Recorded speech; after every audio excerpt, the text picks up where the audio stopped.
Hey guys, welcome back to spill beat down. आज के video में हम बात करने वाले हैं बसीर अली के शॉकिंग एंड अनफेयर एविक्शन के बारे में, क्योंकि एक स्ट्रॉन्ग प्लेयर का इतनी जल्दी घर से बाहर हो जाना इज क्वाइट क्वेश्चनेबल। क्या मेकर्स ने सिर्फ बसीर को टीआरपी के लिए यूज किया था, एंड ये जो इनका एविक्शन था, क्या ये एक प्लान्ड एविक्शन था? सो या guys, let's get into the video. तो बसीर अली ने शो में एक पावर पैक एंट्री ली थी।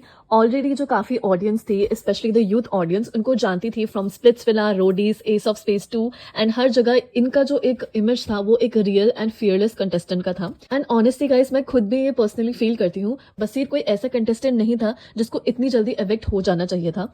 मैं खुद उसको स्प्लिट्सविला के टाइम से देख रही हूँ। उसका जो गेम है, उसका जो नेचर है एंड उसकी जो रियलनेस है, यही रीजन थी कि जो यूथ है उनको इतना ज्यादा पसंद करती है। स्टार्टिंग के जो वीक्स थे, बिग बॉस खुद बसीर को अच्छा स्क्रीन टाइम दे रहा था। उनका जो गेम था वो बहुत ज्यादा स्ट्रांग था, विजिबिलिटी उनकी हाई थी एंड सबको लग रहा था ये जो है ये लिटरली टॉप 2 में बसीर तो पक्का जाने वाला है। लेकिन जब एक बंदा रियल और ज्यादा आउटस्पोकन होता है ना, तो वो थ्रेट बन जाता है घर के अंदर भी एंड मेकर्स के लिए भी। सो रियलिटी शोज में ना एक मेन रूल सिंपल है, ड्रामा सेल्स। और बसीर जो थे वो मेकर्स को कंटेंट दिया था उन्होंने। स्टार्टिंग में फाइट्स थे, उनके ओपिनियंस थे, उनकी बॉन्डिंग्स थी, सब कुछ था। इनिशियली उनको हाईलाइट किया, बट जैसे ही उन्हें लगा बसीर जो है उनके नैरेटिव से बाहर निकल रहा है, उसके स्क्रीन टाइम को कंट्रोल करना स्टार्ट कर दिया गया। फैंस भी जो थे वो कह रहे थे कि बसीर का एविक्शन एक टीआरपी बेस्ड मूव है, not because of votes. And honestly मुझे भी लगता है ये जो डिसीजन है ये टोटली प्लान्ड था। बसीर की जर्नी में मुझे ऐसा लगता है बसीर और नेहल चुदासमा का जो क्लोजनेस एक मेजर टर्निंग पॉइंट बना था। ऑडियंस ने उसको एक fake angle and strategic bond बोलना शुरू कर दिया था। एंड ऑडियंस जब कंफ्यूज हो जाती है कंटेस्टेंट सच्चा है या स्क्रिप्टेड, तो वोटिंग पैटर्न्स भी बदल जाते हैं। नाउ व्हाई वी फील ये एक प्लान्ड एविक्शन था। एविक्शन के बाद बसीर अली ने पिंक विला को एक इंटरव्यू दिया, जहां उन्होंने बोला, मैं ये कहना नहीं चाहता but there is a saying, never meet your idols, वरना उनकी रियलिटी समझ आ जाती है। सो ये जो उनका कहना था, इसमें मुझे लगता है ये जो लाइन है, बसीर अली के लिए big boss and Salman Khan एक आइडल मोमेंट था, लेकिन अंदर जाने के बाद उनको समझा कि ये जो गेम है ये रियल नहीं है, मेकर ड्रिवन है। एंड मैं खुद भी ये मानती हूँ, क्योंकि ये जो एविक्शन है हम सभी को 100% प्लान्ड ही लग रहा है। मनु पंजाबी ने भी अपने पॉडकास्ट में बोला था कि ये जो डबल एविक्शन है ये बहुत ज्यादा अनफेयर था। इनफैक्ट अगर आप देखोगे तो डबल एविक्शन था, वो अनाउंस ही नहीं हुआ था। एंड ये जो सब दिख रहा है, it was literally very pre decided. Zeeshan Qadri जो खुद एक्स कंटेस्टेंट रहे हैं शो के, उन्होंने भी कहा Basir was one of the most real and raw contestant. He was upfront, bold and never scared to voice his opinion, which is actually true. And exactly इसी वजह से मेकर्स ने उसको निकाल दिया है, ताकि उनके जो फेवरेट्स हैं जैसे कि अमाल एंड गौरव, उनको पुश किया जा सके। आप खुद भी देख लीजिएगा, टॉप 2 में अमाल एंड गौरव ही जाएंगे, मुझे जितना डायनामिक्स देख के लग रहा है, क्योंकि बाकी जो कंटेस्टेंट्स हैं they are almost like a side characters. एक ही डबल एविक्शन में बसीर और नेहल दोनों को ही बाहर कर दिया गया। एंड लिटरली इंटरनेट जो था वो बहुत ज्यादा शॉक था।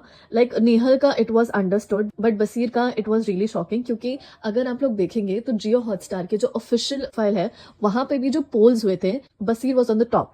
प्रिंस नरूला जो है उन्होंने भी बोला बसीर एक ऐसा कंटेस्टेंट नहीं है जो ऐसे ही निकल जाए, वोट से तो वो बाहर नहीं जा सकता। तो ये जो चीज है, फ्रेज आप समझने की कोशिश करो। प्रिंस नरूला जो खुद बिग बॉस का कंटेस्टेंट रह चुके हैं। सेकंड, राहुल वैद्य ने भी लिखा another deserving contestant out too soon. Rahul Vaidya भी जो है ये भी बिग बॉस के एक्स कंटेस्टेंट रह चुके हैं। एंड इनके सीजन में आप लोग अगर देखोगे तो बहुत ज्यादा मेकर्स से रिलेटेड बात हुई थी। सो आई पर्सनली फील ये जो गेम है, ये मेकर्स जो होते हैं ये इनके हाथ में होता है, क्योंकि बसीर ने भी बोला he was doing his part, he was doing his best, but ये मेकर्स के हाथ में होता है कि उनको किसको कितना दिखाना होता है। ऑब्वियसली 24 घंटे में से 1 घंटे का एपिसोड कट होता है, एंड 1 घंटे के एपिसोड में वो किसको कितना दिखाना चाहते हैं वो उनके ऊपर डिपेंड होता है। तो जब उनको एक नैरेटिव या जब उनको कुछ लोगों को पुश करना होता है या कुछ लोगों को ही मेन परफॉर्मर्स या मेन गेमर्स दिखाना होता है, वो उन्हीं के ज्यादा पार्ट दिखाते हैं। क्योंकि बसीर ने खुद बोला अमाल जो है वो हाफ ऑफ द टाइम सोता ही रहता है, बट उसके बावजूद भी उसी का ज्यादा पार्ट देखोगे। अब कभी कभी देखोगे वो लिटरली गाने गा रहा होता है एंड उसका वीडियो दिखा रहे होते हैं। मतलब वो कितने टाइम अनोइंग हो जाता है, बट वो ही वो दिखाना चाहते हैं कि यही लोग जो है कुछ कर रहे हैं एंड बाकी लोग जो है वो कुछ नहीं कर रहे हैं। इनफैक्ट नेहल का जो ये कहना था गौरव का, लाइक क्योंकि स्टार्टिंग में गौरव को बहुत ज्यादा स्कोल्ड किया जाता था कि तुम कुछ नहीं करो, बट गौरव जिसने कुछ नहीं कर करके हाफ ऑफ द सीजन ऐसे वो निकल के आ गए, वो बंदा इवेक्ट नहीं हुआ। बट बसीर जो स्टार्टिंग से ही बहुत ज्यादा एक्टिव था उसको निकाल दिया गया, क्योंकि इनको पता था बसीर जिस तरीके से गेम खेल रहा है ही इज रियल। एंड अगर इसको ज्यादा दिखाया जाए तो इसकी जो फैंस है, जैसे आसिम के टाइम पे हुआ था, इसकी जो फैंस है बढ़ेगी, उनको वो नरेटिव ही नहीं रखना था।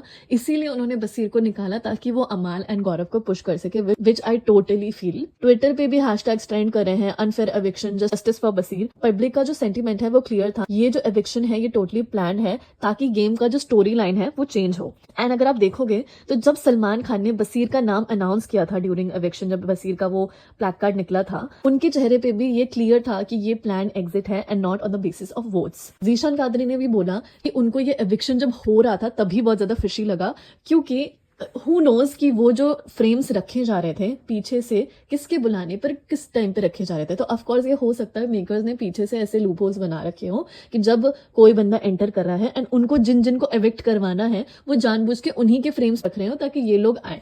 ऑब्वियसली कि ये ज्यादा पता ना लगे, उन लोगों ने जानबूझ के और 2 स्ट्रॉन्ग कंटेंडर्स के नाम दे दिए, जैसे कि गौरव एंड प्रणीत। जैसे मैंने आप लोगों को ये भी बताया, ऑफिशियल जियो हॉटस्टार के जो ब्रॉडकास्ट चैनल पे पोल्स भी हुआ था उसके हिसाब से बसीर नंबर 1 पर था, उसके बाद गौरव, फिर प्रणीत। तो अगर वोट्स मैटर करते तो बसीर तो कभी भी आउट नहीं होता। ना कमिंग टू माई पीओवी, मैं पर्सनली फील करती हूँ बसीर का एविक्शन टोटली अनफेयर था। उसको लास्ट कुछ वीक्स में अगर आप लोग देखोगे तो डिलिबरेटली कम दिखाया गया था, सिर्फ इसीलिए क्योंकि बाहर उसका जो फैन बेस था एंड पॉपुलैरिटी जो थी वो बढ़ रही थी। वो एक ऐसा कंटेस्टेंट था जो बहुत ज्यादा रियल था, ओपिनियटेड था एंड किसी से नहीं डरता था। वो हमेशा अपने पॉइंट्स रखता था, no matter what who is standing in front of him. मुझे ऐसा लगता है मेकर्स को लगा अगर बसीर ऐसे ही चलता रहा तो ऑडियंस उसके साथ इमोशनली कनेक्ट हो जाएगी और उनके जो चूजन वंस हैं जो कि है अमाल एंड गौरव, वो पीछे छूट जाएंगे। इसीलिए उन्होंने इसको पहले टीआरपी के लिए यूज किया एंड फिर जब शो स्टेबल हो गया एक शॉक ट्विस्ट क्रिएट कर दिया, which was of course his planned eviction. And जैसे बसीर ने भी पिंकविला के उसमें बोला, शो बिज इज शो बिज। आई थिंक ये जो लाइन है ये बहुत कुछ अपने आप में ही प्रूव करती है what he is trying to say and what has happened with him.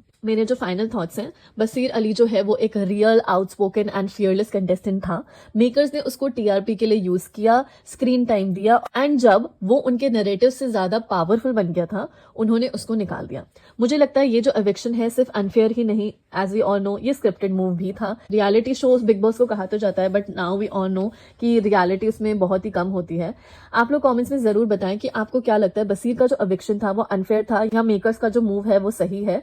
Comments में जरूर बताइएगा। ऐसी और अपडेट्स के लिए सब्सक्राइब एंड अगर वीडियो अच्छी लगी हो तो लाइक एंड शेयर।